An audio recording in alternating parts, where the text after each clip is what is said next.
Selamat sore Bapak Ibu semua. Selamat berjumpa lagi kita dalam video yang kali ini akan kita coba tampilkan. Kali ini di video hari ini saya akan coba menampilkan dan menjelaskan tentang beberapa indikator penting yang ada di chart IQ Trader. Indikator yang akan saya jelaskan di sini akan saya fokuskan pada beberapa garis ya, beberapa garis yang ada di chart kita. Karena dari member-member yang baru bergabung mungkin masih bingung ya, ini garisnya apa, blue line yang mana, midband yang mana, masih bingung. Oleh sebab itu, untuk menghindari mispersepsi, juga untuk lebih memperjelas untuk rekan-rekan yang baru join, saya akan coba jelaskan sedikit mengenai garis-garis yang ada di chart yang kita gunakan sehari-hari. Saya hari ini akan coba buka dari chart HMSP, HM Sampurna. Saya perbesar ya supaya lebih enak. Nah, saya mulai dari garis yang paling atas ini ya, yang titik-titik yang warna hijau ini. Yang garis yang titik-titik yang warna hijau ini namanya garis tobok. Garis tobok. Garis tobok ini ada di keterangan di panel paling atas ini ya, rekan-rekan ya. Ada bacaan tibok, itu artinya tobok, yaitu garis atas dari chart kita. Kemudian, garis yang berikutnya adalah lawannya tobok, lawannya atas. Itu ada garis namanya bibok. Bibok itu artinya garis bottom box. Bottom artinya bawah ya teman-teman ya. Jadi yang disebut dengan garis bottom box ini titik-titik yang warna merah ini ya teman-teman. Ya, jadi yang ini yang warna merah ini titik-titik warna merah ini adalah garis bottom box, batas bawah dari chart kita. Jadi yang ini yang di atas tobok, yang merah bottom box ya. Kemudian yang akan saya jelaskan berikutnya adalah garis blue line. Garis blue line yang mana sih garis blue line? Nah, teman-teman ingat aja, kalau blue line artinya biru. Jadi cari garis yang warnanya biru. Ini ya, garis yang warnanya biru yang seperti anak tangga ini namanya garis blue line. Bila catnya naik, garis ini akan solid di warna biru, teman-teman. Tapi bila cat candlenya berubah arah turun, secara otomatis garis blue line ini akan berubah menjadi warna magenta. Jadi sengaja dibedakan warnanya teman-temannya ya, supaya bisa menjadi satu warning bahwa dari warna garis yang berubah berarti candle sudah menunjukkan pembalikan arah ya. Dari naik menjadi turun. Jadi kalau dia dari magenta berubah menjadi biru lagi, berarti ada kemungkinan candlenya akan mulai naik lagi. Jadi ini ya yang disebut garis blue line, magenta pada saat dia turun, kemudian kalau naik berubah menjadi biru. Ini namanya garis blue line. Jadi kalau ada di chart kita tertulis buy blue line, berarti kita posisi belinya dengan posisi candle yang sudah di atas garis blue line biasanya ya. Kemudian garis berikutnya akan saya jelaskan yaitu garis midband. Yang manakah garis midband? Garis midband ini yang titik-titik biru kecil ini nih teman-teman, yang di tengah-tengah. Ini namanya garis midband. Biasanya garis midband ini kita gunakan sebagai kesempatan kedua untuk masuk ya, bila kita waktu di blue line belum sempat ambil posisi.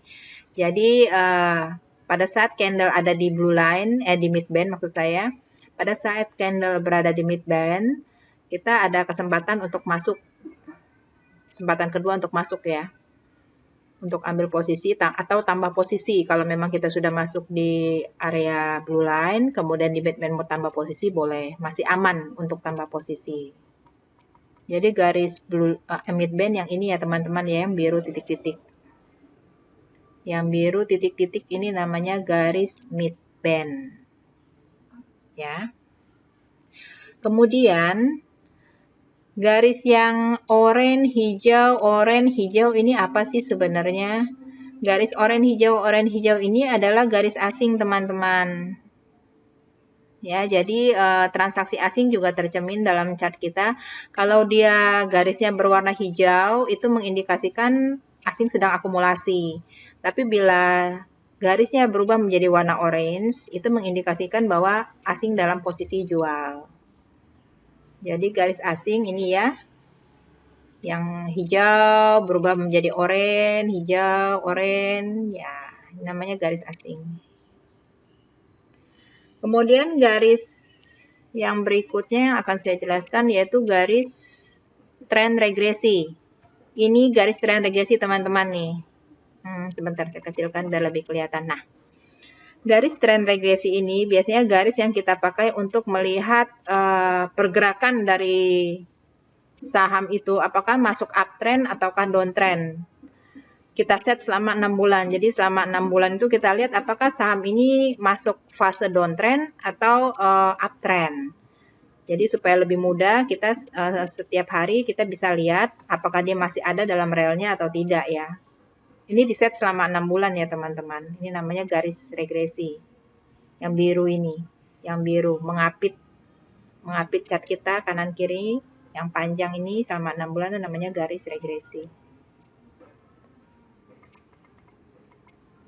Kemudian green area. Green area itu yang mana sebenarnya? Apakah yang hijau ini atau yang mana? Yang kita sebut dengan green area yang biasa kita explore di ring 1 atau ring 2, posisi aman untuk beli itu adalah yang hijau pekat ya teman-teman. Yang hijaunya seperti ini. Ini namanya green area. Biasanya untuk posisi ini adalah posisi bottom, di mana pada saat candle ada di wilayah ini adalah batas yang paling memiliki resiko kecil untuk turun lebih dalam lagi. Apakah bisa turun? Bisa. Nah, pada saat ada di green area dan pada saat alert sudah keluar, kita bisa cicil buy ya teman-teman ya. Kemudian red area. Di mana itu red area? Red area itu ada di daerah yang agak pekat warnanya. Di sini tampilannya agak kecil ya. Biasanya ada yang tampilannya agak besar. Sebentar saya coba cari. Nah, supaya lebih jelas saya ambil contoh saham BRPT ya rekan-rekan ya, teman-teman semua. Untuk green area itu adalah daerah yang hijau pekat ini. Kemudian red area adalah area yang berwarna merah tua. Kalau di area hijau atau green area, posisi kita untuk bisa ambil cicil buy. Kalau di red area yang seperti ini adalah warning buat kita untuk kita cicil sell, cicil jual. Karena apa? Karena udah memasuki area dengan batas kenaikan maksimum. Jadi untuk rekan-rekan yang sudah ambil posisi, bila candlenya sudah memasuki red area seperti ini, bisa mulai cicil sell atau kalau tidak mau harus pasang trailing stop ya secara ketat supaya untuk melindungi keuntungan ya. Kan lumayan kalau beli di bottom kemudian jual di sini, keuntungan kan lumayan, bisa direalisasikan. Kemudian kita balik lagi ya ke HMSP karena ini saya cuma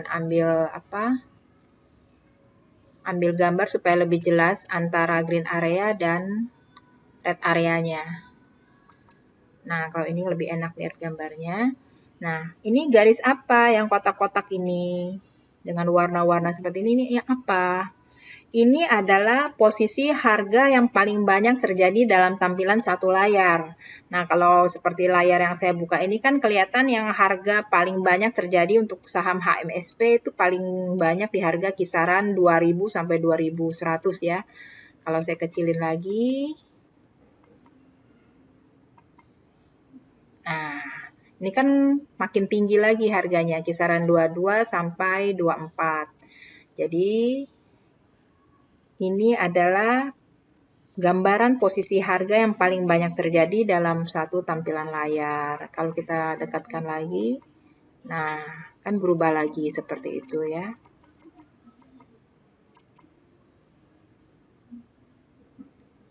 Baik, saya kira untuk video kali ini cukup sekian. Saya akan coba mengulik dan mengulas lagi untuk indikator-indikator berikutnya di video-video berikutnya secara bertahap. Kiranya bisa bermanfaat buat teman-teman semua supaya tradingnya makin maksimum dan menggunakan chart kita juga nggak bingung-bingung lagi ya. Bisa semakin maksimal, juga profitnya semakin konsisten, juga pastinya menghasilkan profit yang jumbo karena kita buy low, sell high ya teman-teman. Terima kasih untuk menyaksikan video ini. Sampai jumpa di video berikutnya. Selamat sore.